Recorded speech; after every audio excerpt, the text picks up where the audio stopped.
February 13th, 1981, 28,000 WFT above the Bekaa Valley, Lebanon. Through the canopy of his MiG-25 Foxbat, a Syrian Air Force pilot scanned the horizon with absolute confidence. The most advanced interceptor in the Soviet arsenal surrounded him, a machine capable of Mach 3.2, a fighter that Western intelligence had feared for 15 years. Below him, Israeli F-15 Eagles prowled the Lebanese sky, but the Syrian pilot felt no concern. Soviet instructors had drilled one certainty into every Foxbat pilot. Nothing could catch you. Nothing could outrun you. The MiG-25 was untouchable. His radar warning receiver remained silent as he positioned for attack. The Syrian pilot had trained in the Soviet Union, flown with instructors who spoke of the Foxbat with reverence bordering on worship. They called it the pinnacle of Soviet aviation engineering, a titanium demon that made Western fighters obsolete before they left the drawing board. What the Syrian pilot did not know, what no Soviet instructor had told him, was that everything he believed about his aircraft was about to be proven catastrophically wrong. Within seconds, an American-designed fighter would destroy his MiG-25 in a manner that Soviet aviation engineers had declared impossible. The engagement would last less than 30 seconds. The myth of Soviet interceptor supremacy would die even faster. The transformation from Soviet confidence to documented Israeli air superiority would take 18 months. In that time, the Foxbat, once described by United States Air Force Secretary Robert Seamans as probably the best interceptor in production worldwide, would become known in Israeli and American circles as the most overrated fighter ever built. This is the story of how Soviet propaganda created a phantom menace, how one defector's courage revealed the truth, and how American engineering philosophy buried Soviet aviation doctrine under a mountain of wreckage. The MiG-25 Foxbat emerged from Soviet paranoia about American strategic bombers. In 1964, the United States unveiled the XB-70 Valkyrie, a Mach 3 strategic bomber designed to penetrate Soviet airspace at 70,000 FT and 3 times the speed of sound. Soviet air defense commanders, already humiliated by 4 years of unstoppable U-2 overflights, demanded an interceptor capable of destroying these high-altitude threats. The Mikoyan-Gurevich Design Bureau responded with the Ye-155 prototype, what would become the MiG-25. Chief designer Mikhail Gurevich faced an impossible specification. The aircraft needed to reach Mach 3, climb to 80,000 FT, and carry heavy air-to-air missiles. No Soviet engine could provide the necessary thrust without melting. Titanium, the logical material for high-speed flight, was scarce and expensive in the Soviet Union. Every design choice became a compromise between capability and industrial reality. Gurevich's solution shocked Western intelligence when it was finally revealed. The MiG-25's primary structure used nickel-steel alloy, not titanium. Steel was cheap, abundant, and easily welded by semi-skilled workers. The aircraft weighed approximately 81,000 lb fully loaded, making it one of the heaviest single-seat fighters ever built. Its 2 Tumansky R-15B-300 engines, essentially modified cruise missile power plants, produced 22,500 lb of thrust, each at maximum afterburner. On March 6, 1964, test pilot Alexander Fedotov flew the prototype for the first time. The aircraft climbed like a rocket, but handled in Fedotov's carefully worded official report with unique characteristics. Soviet test pilots developed an unofficial description that was far more direct. The MiG-25 flew like a freight train on rails. It could not turn. It could not maneuver. It could only go straight and fast. But the Soviet Union did not need a dogfighter. They needed an interceptor to destroy American bombers before they could deliver nuclear weapons. For this mission, the MiG-25's limitations did not matter. Speed and altitude were everything. Maneuverability was irrelevant against a bomber flying straight and level. The first production MiG-25P interceptors entered service in 1970 with Soviet air defense forces. NATO assigned it the reporting name Foxbat and immediately designated it a critical threat. Western intelligence, observing the massive twin-tailed fighter at Soviet air shows, made assumptions based on its appearance and performance demonstrations. Those assumptions were completely wrong. Western analysts, knowing the aircraft exceeded Mach 3, concluded it must be constructed of titanium like the American SR-71 Blackbird. They observed its size and assumed it carried sophisticated avionics and powerful radar. They watched it climb and calculated it must possess extraordinary maneuverability. Intelligence estimates credited the Foxbat with capabilities that existed only in Soviet propaganda and Western imagination. The deception was systematic and deliberate. Soviet authorities carefully controlled what Western observers could see. Foxbat pilots performing at air shows flew specific profiles designed to suggest capabilities the aircraft did not possess. The Soviets released just enough information to fuel Western fears while concealing every weakness. Soviet military journals published articles praising the Foxbat's advanced technology without providing technical details. The myth grew with each carefully managed revelation. Soviet pilots knew the truth but could never speak it. Lieutenant Viktor Ivanovich Belenko, assigned to the 513th Fighter Regiment in Siberia, flew the MiG-25P interceptor variant from 1971 onward. His experience with the aircraft revealed the vast gulf between propaganda and reality. The cockpit instrumentation belonged in a 1940s bomber. Vacuum tube electronics filled the equipment bays, technology Western fighters had abandoned 20 years earlier. The radar, designated RP-25 Smerch, could barely distinguish ground clutter from aircraft and jammed easily. The hydraulic systems leaked constantly. The fuel system burned through kerosene so quickly that maximum afterburner endurance measured in minutes. Most critically, the flight control system made sustained maneuvering impossible.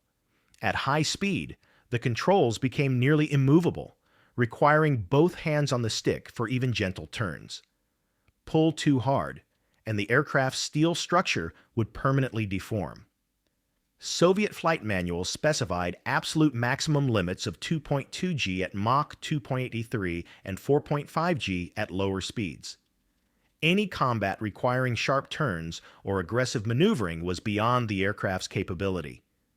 Belenko and his fellow pilots discussed these limitations privately, in whispers, never in writing. Criticizing Soviet aviation technology meant ending your career or worse. But Belenko began to question everything about his service, his aircraft, and the system that had produced both. While Soviet pilots flew a propaganda creation disguised as a fighter, American engineers were building something entirely different. The F-15 Eagle emerged from lessons learned in Vietnam, where American fighters designed around nuclear attack missions struggled against nimble Soviet-built MiGs. The United States Air Force issued requirements in 1965 for a new air superiority fighter optimized for one purpose: destroying enemy aircraft. McDonnell Douglas won the contract with a radical design philosophy. The F-15 would not compromise. It would be the best air-to-air fighter possible, regardless of cost or complexity. Chief Engineer Dave Lewis assembled a team that pursued performance with almost religious dedication. They wanted speed, climb rate, acceleration, maneuverability, range, weapons capacity, and the electronics that would make the pilot the most informed combatant in the sky. The F-15 that first flew, on July 27, 1972, represented American engineering at its most ambitious. Two Pratt & Whitney F-100 turbofan engines provided approximately 47 660 lbs of thrust, enough to accelerate the 44,000 lb fighter vertically. The wing design, with a loading of just 54 lb per square ft, allowed 9G turns at combat weight. The Hughes APG-63 radar could track multiple targets simultaneously at ranges exceeding 100 miles, but it was the flight control system that truly set the F-15 apart. Hydraulically boosted controls gave the pilot complete authority at any speed. Electronic stability augmentation prevented departures from controlled flight. The pilot could maneuver at maximum G-forces from sea level to 60,000 ft without fear of losing control. American test pilots, accustomed to fighters that required careful handling, discovered an aircraft that responded instantly to thought. Early test results shocked even the Air Force. In 1973, test pilot Irv Burroughs demonstrated sustained 9G turns at 30,000 ft. The F-15 accelerated from Mach 0.9 to Mach 2.3 in less than 2 minutes. Zoom climbs reached 65,000 ft. The aircraft could dogfight, run, climb, or dive with equal effectiveness. Soviet intelligence observed F-15 development with growing concern. Reports from America described performance that seemed impossible. An aircraft that large and heavy should not maneuver like a lightweight fighter. Soviet engineers analyzed the available data and concluded the Americans were exaggerating. No fighter could simultaneously optimize speed, agility, and combat persistence. The laws of physics made such performance impossible. The first F-15A models entered service with the first tactical fighter wing at Langley Air Force Base, Virginia, in January 1976. American pilots, many of them Vietnam veterans, approached the new fighter with curiosity mixed with skepticism. Then they flew it.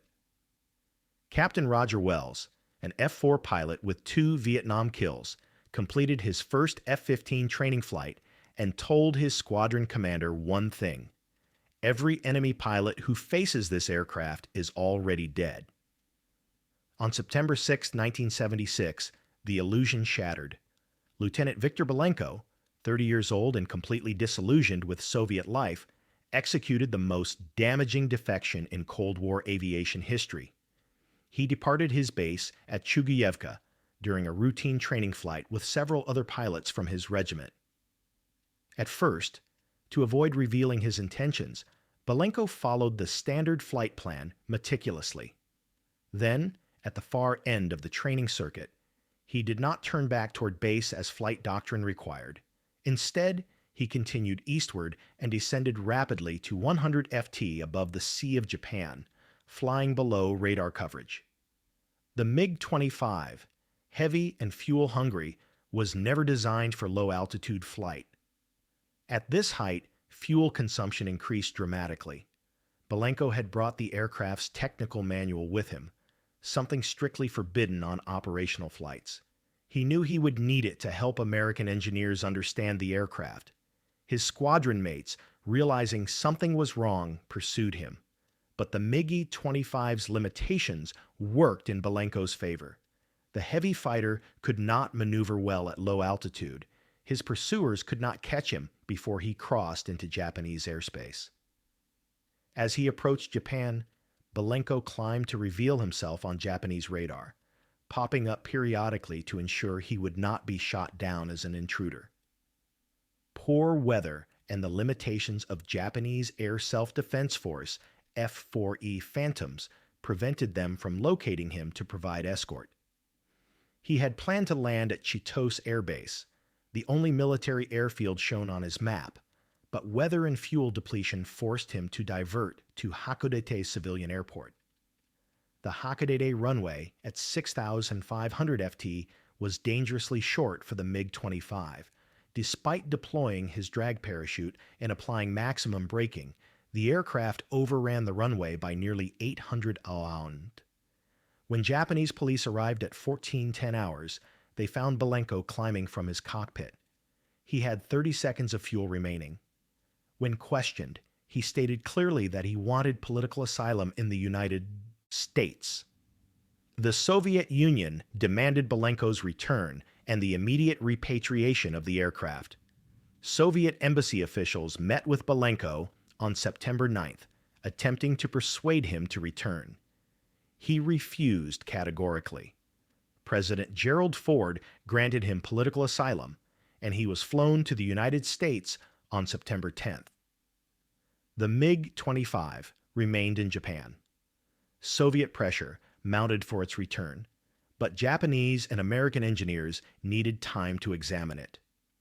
On September 25th, the aircraft was partially disassembled and loaded onto a United States Air Force Lockheed C-5A Galaxy cargo transport. Within hours, United States Air Force intelligence teams were examining the Foxbat in minute detail. What they discovered transformed Western understanding of Soviet aviation engineering. The aircraft was crude beyond belief. The fuselage construction used 18-gauge steel sheets welded by hand with visible irregularities. Rivets protruded from the skin, increasing drag. The cockpit instrumentation looked antiquated, with mechanical gauges, vacuum tubes, and systems that Western fighters had abandoned in the 1950s. The radar, supposedly the most advanced Soviet airborne system, used technology from the Korean War era. But the greatest revelation came from materials analysis. American engineers had assumed the MiG-25 used titanium throughout its structure. Instead, they found nickel steel, a material chosen for cheapness and ease of manufacture rather than performance. The aircraft was not a technological marvel. It was an industrial compromise designed for mass production by workers with minimal skills using readily available materials. The flight control system analysis revealed even more disturbing limitations. American test pilots reviewing the control forces required at high speed concluded that combat maneuvering was essentially impossible. The pilot would need superhuman strength to pull more than 3G turns at Mach 2.5. Japanese authorities, under American pressure, continued the evaluation for 67 days. American engineers photographed every component, measured every dimension, and tested every system. The Central Intelligence Agency issued a classified assessment that fundamentally revised Soviet threat estimates. The MiG-25 was not the technological leap Western intelligence had feared.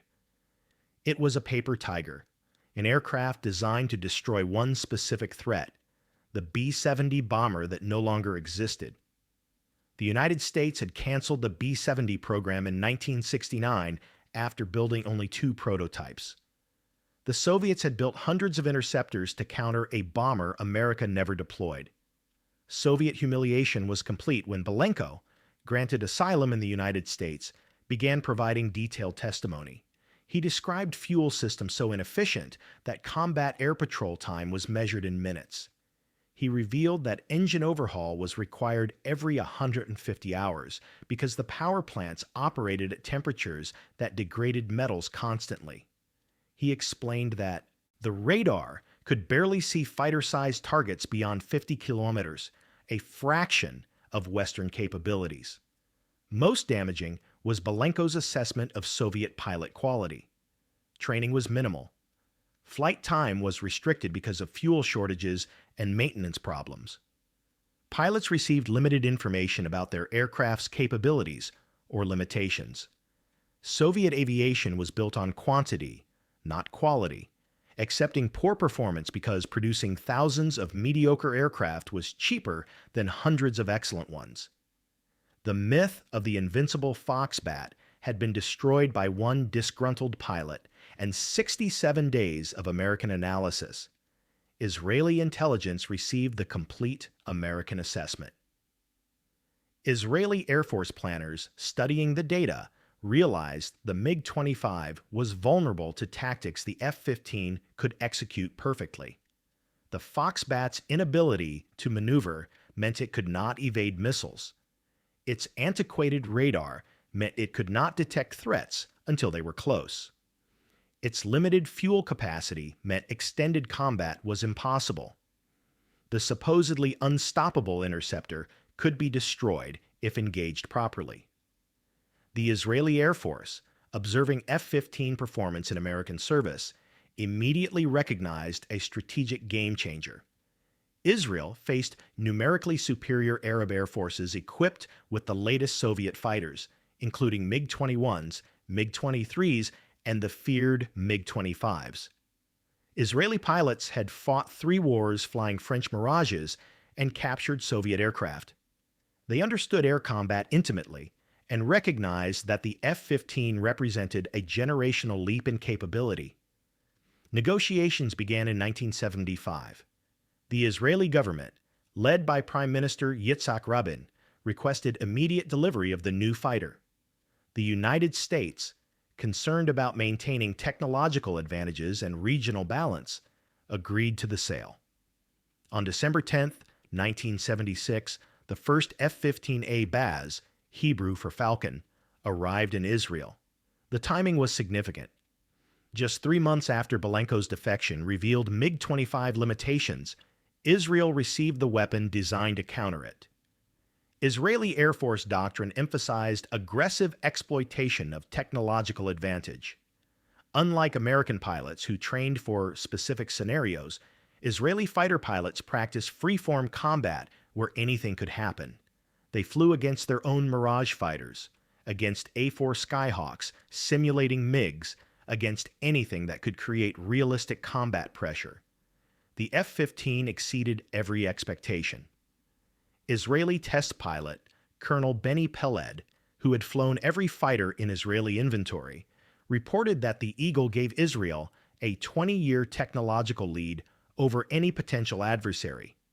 Its radar could track Syrian fighters taking off from Damascus while the F-15 orbited over Israel. Its missiles could engage targets before enemy pilots knew they were under attack. In close combat, nothing Soviet-built could match its turn rate or energy retention. But Israeli intelligence, like their American counterparts, continued to fear the MiG-25. Soviet advisors in Syria operated Foxbat reconnaissance variants that overflew Israel with impunity, flying too high and too fast for Israeli fighters or missiles to reach. These flights, arrogant demonstrations of Soviet technical superiority, reminded Israel that the Soviet Union possessed capabilities Israel could not counter. The opportunity came on February 13, 1981. Syrian Air Force MiG-25 reconnaissance aircraft had been overflying Israeli positions in Lebanon for months, photographing Israeli deployments with impunity. The Israeli Air Force decided to end these provocative flights.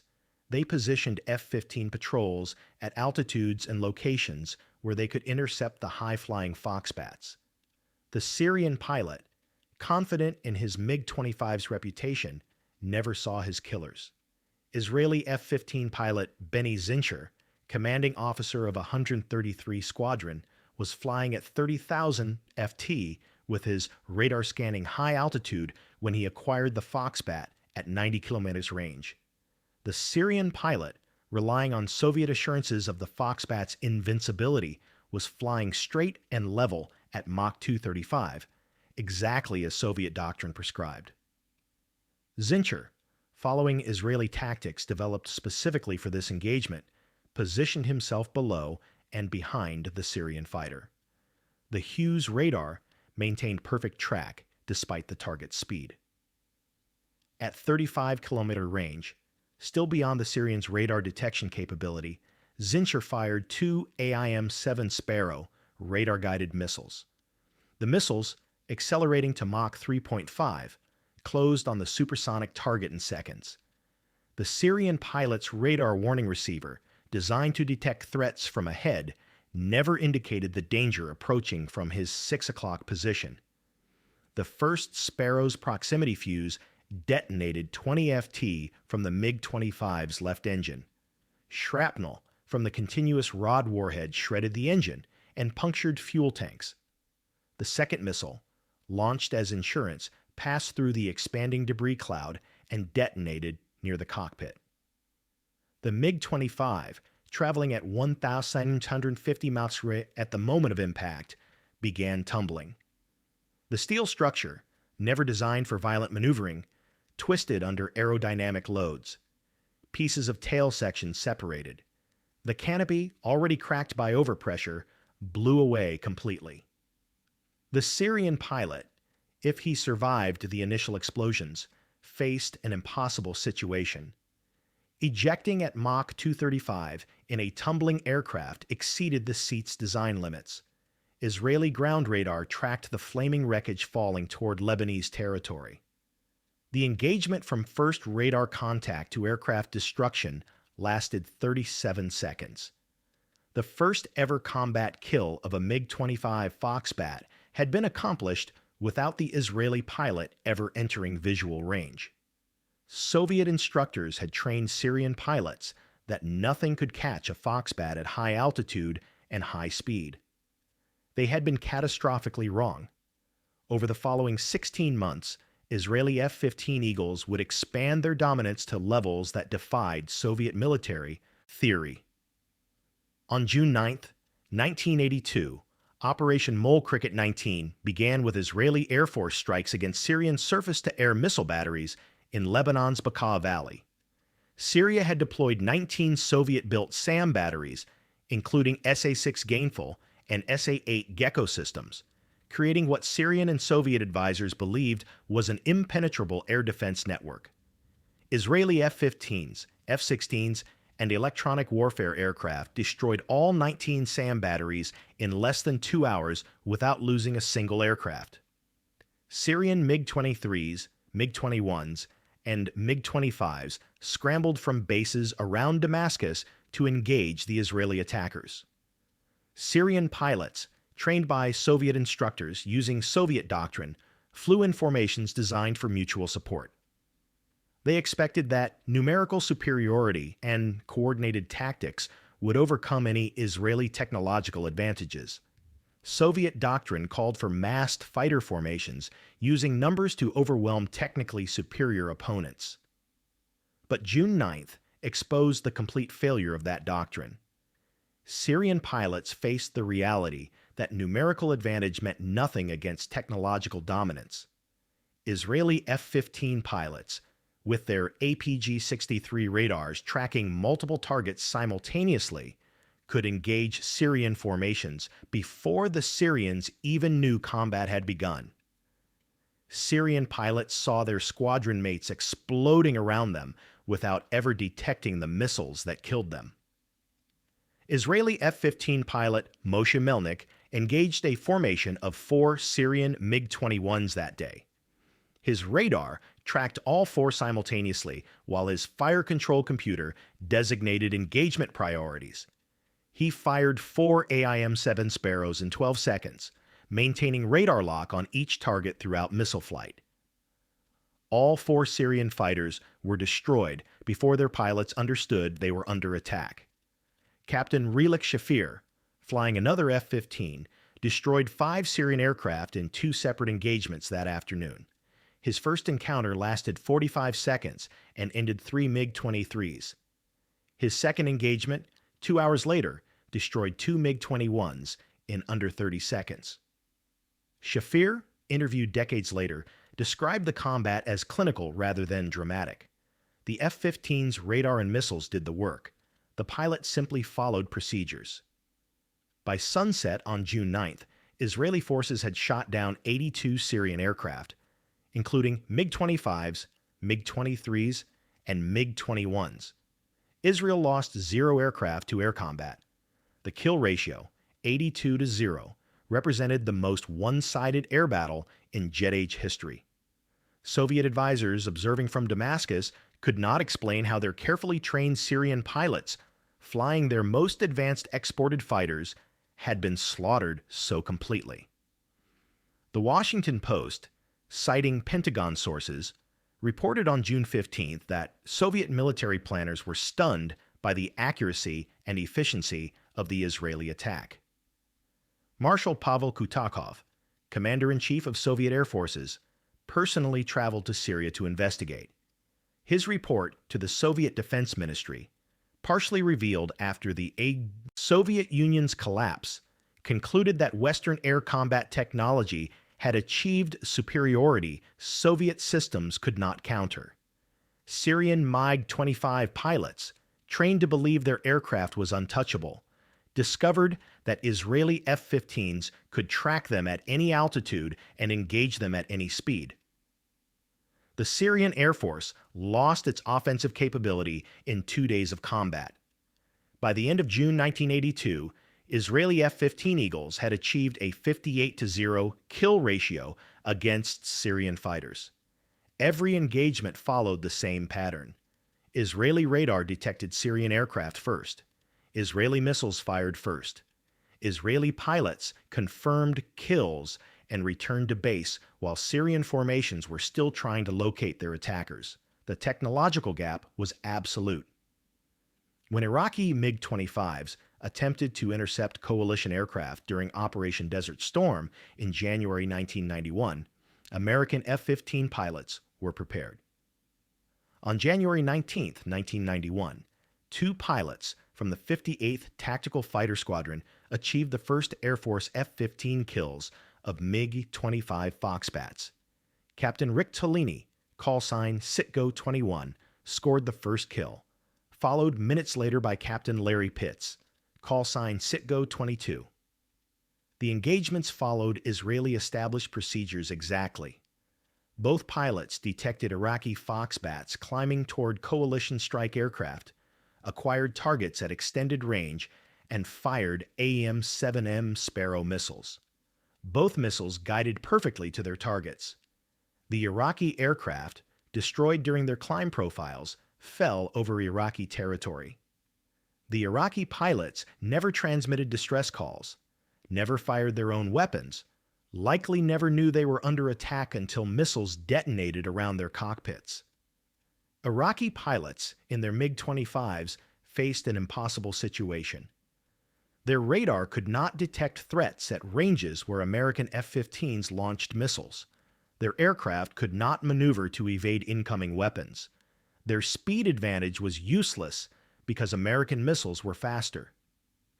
Iraqi Foxbat pilots, trained by Soviet instructors using Soviet doctrine, died exactly as Syrian pilots had died 9 years earlier. Coalition air forces achieved absolute air superiority over Iraq within 72 hours of combat operations beginning. Iraqi fighters that attempted to engage were destroyed immediately. Iraqi fighters that remained grounded were bombed on their airfields.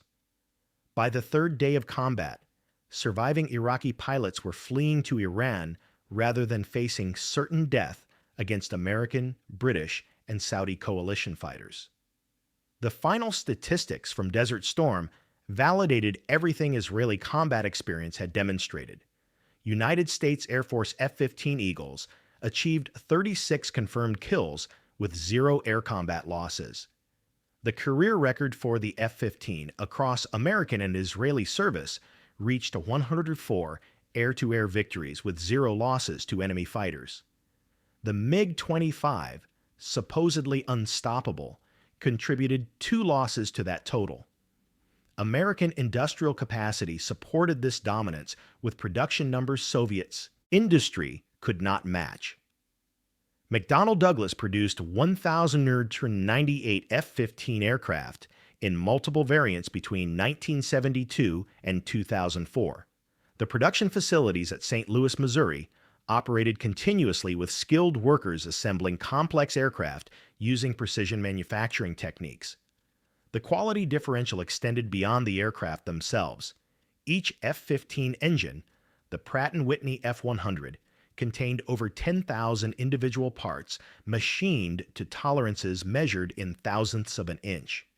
Soviet engines, while powerful, required overhaul every 150 hours because they operated at temperatures that degraded materials constantly. The training pipeline supporting F-15 operations dwarfed Soviet equivalents. American pilots received 250 hours of flight training before reaching operational squadrons. Israeli pilots often exceeded 400 hours before their first combat mission. Soviet pilots, limited by fuel shortages and maintenance problems, often reached operational status with under 100 hours total flight time. A 1988 Soviet Air Force report, declassified after the Soviet Union collapsed, acknowledged these deficiencies with brutal honesty. The report, prepared for Marshal of Aviation Yevgeny Shaposhnikov, concluded that Soviet tactical aviation was 15 to 20 years behind American capabilities. Israeli F-15s against Syrian Soviet-equipped aircraft showed a 58-0 ratio. American F-15s against Iraqi Soviet-equipped aircraft showed a 36-0 ratio. Soviet exported aircraft were demonstrably inferior. By 1990, Soviet military leadership understood they had lost the Cold War's aviation competition. In 1994, retired Soviet Air Force Captain Alexander Zuyev, who had defected by stealing a MiG-29 in 1989, offered testimony to American aviation historians. "We knew the F-15 was superior to anything we flew," he stated. But Soviet doctrine told us individual aircraft quality did not matter because we had numbers. This was a lie we told ourselves to maintain morale. Quality matters, training matters, logistics matter.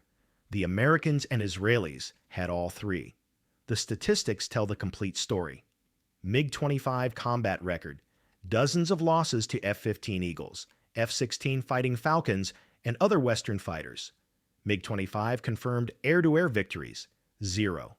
F-15 Eagle combat record, 104 victories, 0 losses to enemy aircraft. The disparity is absolute and undeniable.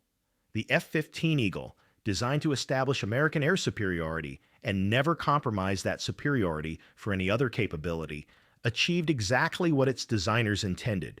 It proved that quality defeats quantity, that training multiplies technology, and that sound engineering based on combat reality will always defeat engineering based on political requirements. The myth of the MiG-25 died in Lebanese airspace on a February afternoon in 1981. Syrian confidence in Soviet technology died with it. Soviet generals had called the Foxbat unstoppable. Israeli pilots proved them wrong in seconds. The thunder of those missile detonations echoed through Soviet military planning for the remainder of the Cold War.